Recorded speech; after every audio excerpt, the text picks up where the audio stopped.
We went with the World Vision team to the village of Bagai, one of the villages that had been so badly damaged by the typhoon. And while we were there, we had an opportunity to meet an extraordinary young woman. Her name was Edwina.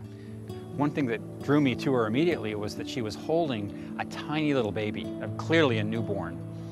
So this little baby, whose name was Josephine, beautiful little girl, just absolutely precious. And it turns out that she had been born the day before the typhoon struck this community. So here she was with a newborn baby.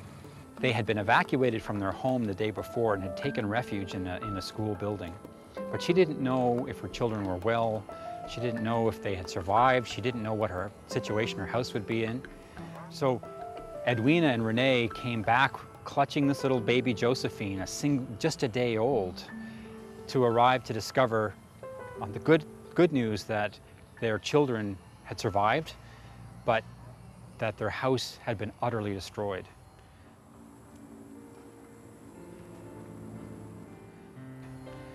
In this case, this family was bringing a baby home to nothing. They had no place for the baby to sleep. There wasn't even a roof over their head. There weren't even walls. Their possessions, their clothing, they had to find and pick through the debris to see what they could salvage. I had a chance to ask Edwina, what did she think she would do with her family? She didn't know even how to answer that question at that moment. She was clutching this little baby, and I think she must have just been desperately thinking, how am I going to be able to care for her? How can I provide the kind of security that every mom, whether in the Philippines or Canada or anywhere in the world, wants to provide for their child? That just encapsulated to me why we do what we do.